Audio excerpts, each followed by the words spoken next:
2026-27 என்று வெளியிடப்பட்டது.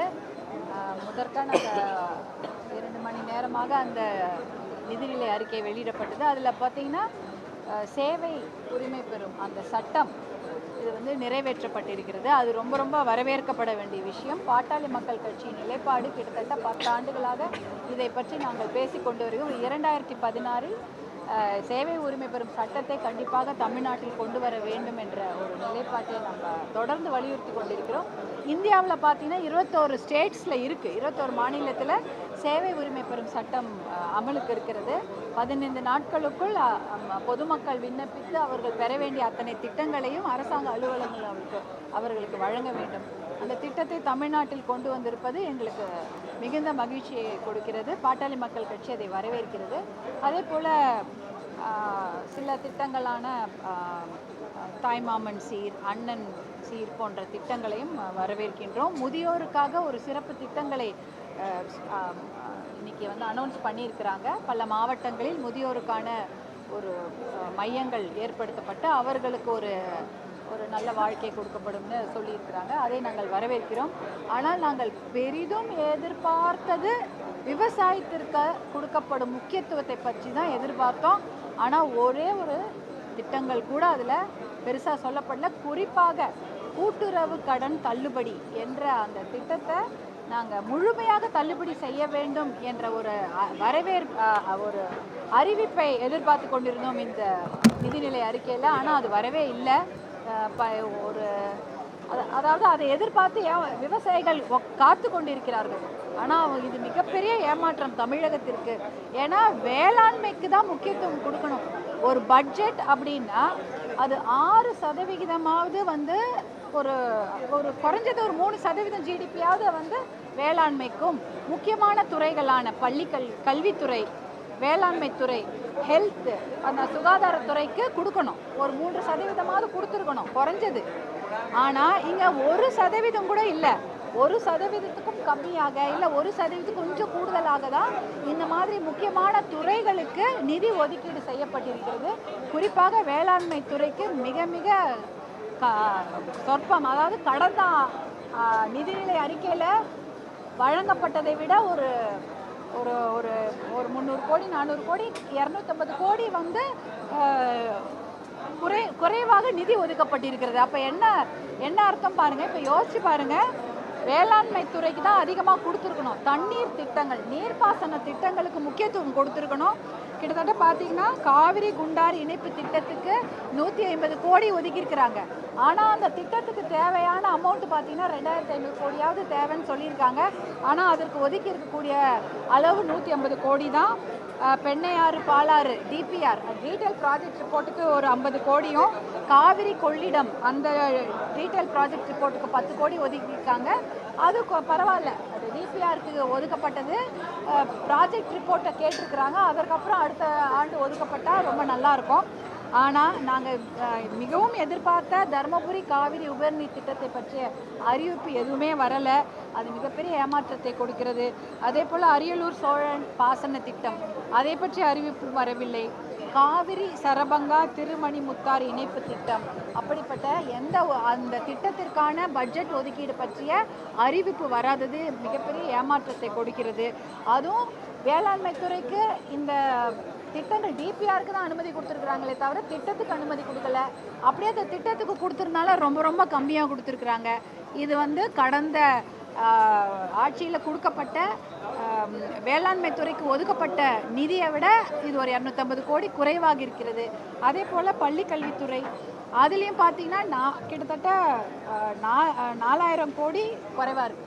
48,000 கோடி பள்ளி கல்வித்துறைக்கு, அதாவது கல்வித்துறைக்கு கொடுத்துருக்குறாங்க கடந்த ஆட்சி காலத்தில். இந்த ஆட்சி காலத்தில் இப்போ பார்த்தீங்கன்னா 44,000 கோடி தான் ஒதுக்கப்பட்டிருக்கு. 4,000 கோடி குறைவாக இருக்குது கல்வித்துறைக்கு. இதெல்லாம் ரொம்ப எப்படின்னா முக்கியமான subject education, health and agriculture, இந்த 3க்குமே நிதி ஒதுக்கீடு குறைஞ்சிருக்குது. இது வந்து ரொம்ப ரொம்ப ஏமாற்றம் அளிக்கிறது. இதனால் வந்து நிறைய விஷயங்கள் பாதிக்கப்படும்.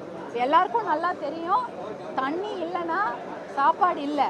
நீங்கள் வந்து ரோடுக்கோ இல்லை இப்போ சென்னைக்கு வந்து நிதி ஒதுக்குறீங்க தெருக்களை சுத்தமாக வைத்துக் கொள்வதற்கும் அதனுடைய இன்ஃப்ராஸ்ட்ரக்சர் டெவலப் பண்ணுறதுக்கு. கூவம் அடையாரை வந்து சுத்தப்படுத்துறதுக்கா இல்லை பியூட்டிஃபிகேஷனுக்கா, அது வந்து தெளிவில்லாமல் இருக்குது. ஏன்னா பியூட்டிஃபிகேஷன் வேறு, சுத்தப்படுத்துறது வேறு. சுத்தப்படுத்துறதுனா குப்பையை அள்ளுறது கிடையாது, கொட்டுற குப்பையை தடுத்து நிறுத்தினாலே கூவம் அடையாறு சுத்தமாகிவிடும். அதுதான் மெயின். கூவம் அடையாறுக்கெலாம் என்ன சுத்தமாகுது, மக்கள் வெளிவிடக்கூடிய அந்த ட்ரைனேஜை அங்கே கொண்டு வந்து கொட்டுறதும், பக்கத்தில் இருக்கக்கூடிய நிறைய தொழிற்சாலைகள்லேருந்து கழிவு நீரும் தான் இந்த கூவம் அடையாரை மாசுபடுத்துது. தமிழ்நாட்டில் உள்ள அத்தனை நகராட்சிகளிலும் சுத்தமான அசுத்தமான சாக்கடை கழிவு நீரை தான் சுத்தமான தண்ணியில் கலக்குறாங்க. எல்லா ஊர்லேயும் நடக்குது. சென்னை மட்டும் இல்லை, தருமபுரியிலே அதான் நடக்குது. ஆற்று நீரில் மாசுபட்ட கழிவு நீர் கலக்கிறது. இதை தடுத்து நிறுத்தணும்னா அதுக்கு நிறைய செலவு பண்ணணும். இது கூவம் அடையாறு ஏற்கனவே இது மாதிரி 100 முறை அனௌன்ஸ் பண்ணிட்டாங்க. அதை போல் ஒரு திட்டமாக வெறும் பியூட்டிஃபிகேஷன் அழகுபடுத்துறதா, இல்லை குப்பையை சுத்தப்படுத்துறதா, கலக்கக்கூட கழிவு நீரை அது சோர்ஸ்லேயே தடுத்து நிறுத்துறதா, இப்படிப்பட்ட தெளிவுகளை கொடுத்துருக்க வேண்டும். அதை பற்றி எதுவும் இதில் இல்லை, வெறும் திட்டம் மட்டும் சொல்லியிருக்கிறாங்க. அதனால் இது வந்து தண்ணீரை சுத்தப்படுத்தக்கூடிய அந்த திட்டங்களுக்கு நிறைய விரிவான திட்ட அறிவிப்பும் வர வேண்டும். அதே சமயம் அதுக்கு நிறைய நிதியும் ஒதுக்க வேண்டும். அப்புறம் இன்னொன்று வந்து ஸ்போர்ட்ஸுக்கு முக்கியத்துவம் கொடுத்து பட்ஜெட்டில் பண்ணியிருக்காங்க. ஸ்போர்ட்ஸுக்கு வந்து பிள்ளைகளுக்கு 1 மணி நேரம் பள்ளிக்கூட நேரத்தை விட தாண்டி 1 மணி நேரம் ஸ்போர்ட்ஸுக்கு முக்கியத்துவம் கொடுத்துருக்கிறதா அனௌன்ஸ் பண்ணியிருக்காரு அமைச்சர். ஆனால் நீங்கள் என்ன பண்ணிட்டீங்க, ஏற்கனவே 300 பேருக்கு இருந்த உடற்பயிற்சி ஆசிரியரை 700 பேருக்கு ஒருத்தர்னு மாற்றிட்டீங்க. அப்போ ஒரு உடற்பயிற்சி ஆசிரியர் 700 பேருக்கு எடுக்கணும்னா அவர் 3 ஸ்கூலுக்கு போகணும். சில கிராமத்தில் பார்த்தீங்கன்னா ஒரு ஸ்கூலில் ஒரு 300 பேர் தான் இருப்பாங்க.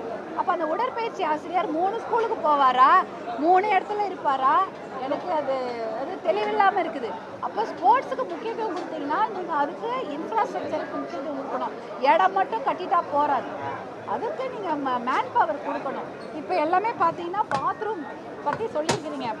பள்ளிக்கூடங்களில் கல்லூரிகள்லாம் அரசு கல்லூரிகள்லையோ பள்ளிக்கூடங்கள்லையோ பாத்ரூம்லாம் சரியில்லை, அதெல்லாம் கொஞ்சம் சரி பண்ணணும், இன்ஃப்ராஸ்ட்ரக்சர் சரி பண்ணணும், நல்லா சுகாதாரமாக இருக்க வேண்டும் என்றால் திருப்பி அதற்கு ஆட்களை போட வேண்டும். இப்போ பற்றாக்குறை தான், ஆட்கள் பற்றாக்குறை.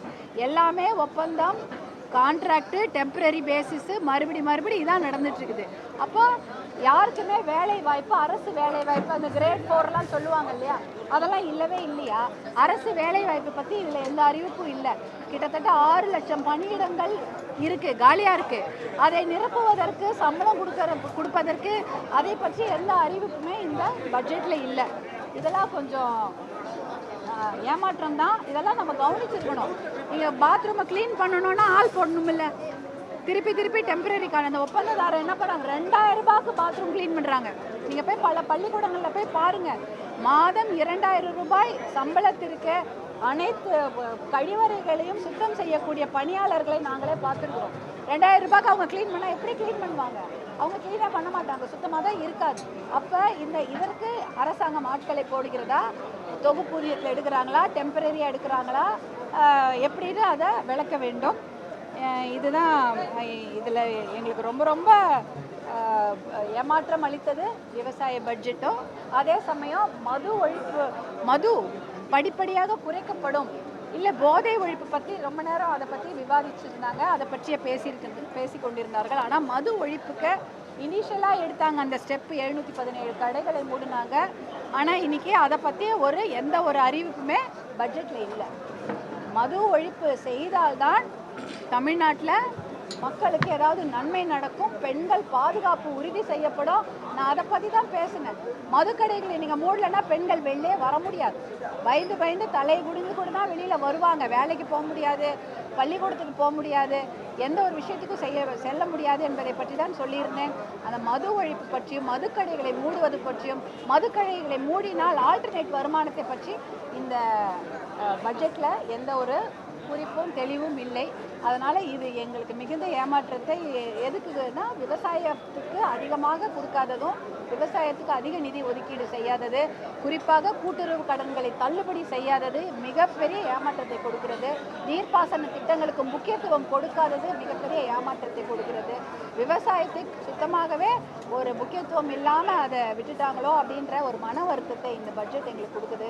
மது ஒழிப்பை பற்றியும் மதுக்கடைகளை மூடுவதை பற்றியும் அதை பற்றிய எந்த ஒரு அறிவிப்பும் இந்த பட்ஜெட்ல இல்லை. அதுவும் எங்களுக்கு மிகப்பெரிய ஏமாற்றம். நன்றி. நிதி பற்றாக்குறை ரொம்ப கடுமையா இருக்கு. இன்னும் 2 ஆண்டுகளுக்கு இந்த பிரச்சனையை சரி செய்ய கால அவகாசம் வேணும். அப்ப நம்மளுடைய எதிர்பார்ப்பு நிறைய இருந்தாலும் காலம் தேவைப்படுது. நீங்க 2 வருஷத்துல இப்போ ஏஐக்கு முக்கியத்துவம் கொடுத்து நிறைய பட்ஜெட்டில் பார்த்துருக்குறீங்க. ஏஐ கொஞ்ச நாளில் பார்த்தீங்கன்னா நிறைய பேருடைய வேலை வாய்ப்பை பிடுங்கிக் கொள்ள போகுது.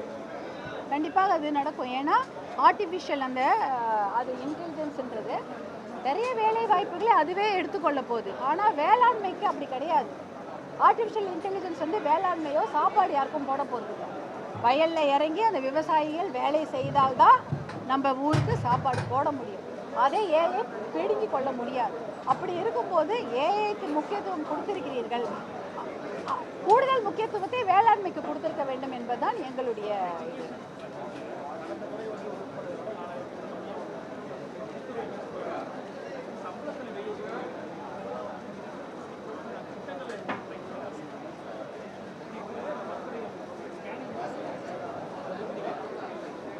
இல்லை. இப்போ கல்வித்துறையில் 4000 கோடி கம்மியாக கொடுத்துருக்குறாங்க.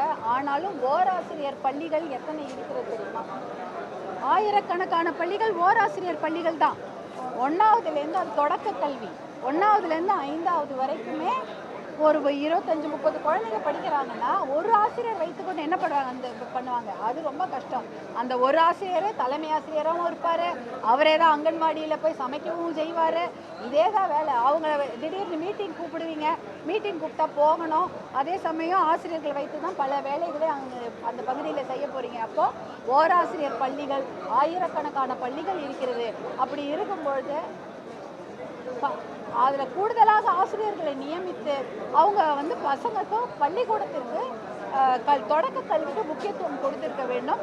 அதுதான் பண்ணியிருக்கணுமே தவிர அதனால அதிகமாக தான் பட்ஜெட் செலவு பண்ணியிருக்கணும். ரொம்ப கம்மி, 1% கம்மியாக தான் இருக்குது பட்ஜெட். அது மதிப்பீடு எங்கள் கட்சியில் பாட்டாளி மக்கள் கட்சியில் மருத்துவர் அன்புமணி அவர்கள் அவர் மதிப்பு கொடுப்பாங்க. இப்போ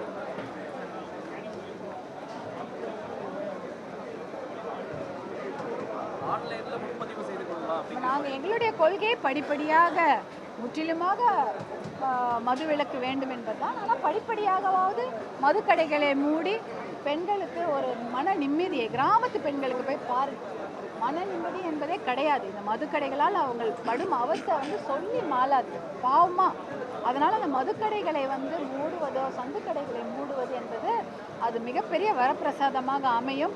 அதற்கு ஆல்டர்னேட் வருமானம் என்பது எவ்வளோ விஷயம் இருக்கிறது.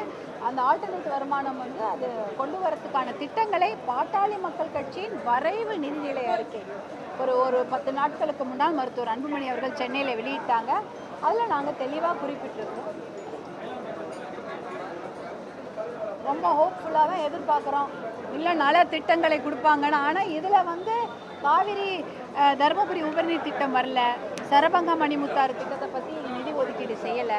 அப்புறம் ஒதுக்கீடு செய்த அத்தனையும் பார்த்தீங்கன்னா ரொம்ப ரொம்ப டிபிஆருக்கு தான் ஒதுக்கீடு செய்திருக்கிறாங்க. அப்போ எப்படி இருக்கும் நாளைக்கு தான் பார்க்கணும்.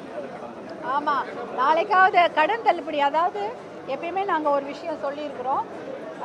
கிட்டத்தட்ட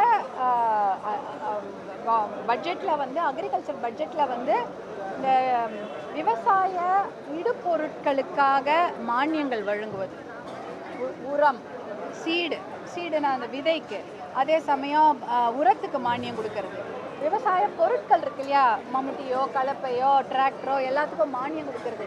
இதுக்கு ஒதுக்கப்படுற பட்ஜெட் நிறைய, கிட்டத்தட்ட 30,000 கோடி 32,000 கோடி ஒதுக்குறாங்க. அந்த பட்ஜெட்டை குறைச்சிட்டு அதில் 16,000 கோடியை இந்த கூட்டுறவு கடன் தள்ளுபடி செய்துடுங்க. ஏன்னா விவசாயிகள் அந்த கடப்பாரையும் மம்முட்டியோ தேவையில்லைங்கிறாங்க. அந்த பட்ஜெட்டில் எல்லாமே முறைகேடுகள் தான் அதிகமாக நடைபெறுகிறது. ஏன் தெரியுங்களா? இந்த மானியம்னு சொல்லிட்டு அதில் முறைகேடுகள் தான் அதிகமாக நடைபெறுகிறது. விவசாயிக்கு அந்த மானிய திட்டங்கள் எதுவுமே ஒழுங்காக போய் சேரவில்லை. அதனால் அந்த 32,000 கோடி பட்ஜெட்டில் அதில் பாதி 16,000 கோடியை கூட்டுறவு கடன் தள்ளுபடி செய்திருங்க அப்படின்றது அவங்களுடைய கோரிக்கையாக இருக்குது. அந்த கோரிக்கையை இன்றைக்கி நான் திருப்பி தமிழக அரசுக்கு நாங்கள் வைக்கிறோம். ஏனென்றால் நாளைக்கு அக்ரிகல்ச்சர் பட்ஜெட், விவசாய பட்ஜெட் வெளியிட போகிறீங்க. அந்த வேளாண் நிதிநிலைத்துறை அறிக்கையில் அப்படிப்பட்ட ஒரு நல்ல செய்தியை நாளைக்கு சொல்வீர்கள் என்று விவசாயத்தில் கூட்டுறவு கடன் முழுமையாக தள்ளுபடி செய்யப்படும் என்ற ஒரு நல்ல அறிக்கையை நாளைக்கு விவசாய நிதிநிலை அறிக்கையில் தெரிவிப்பார்கள் தமிழக அரசு என்று நம்பிக்கையோடு காத்திருக்கிறோம். நன்றி.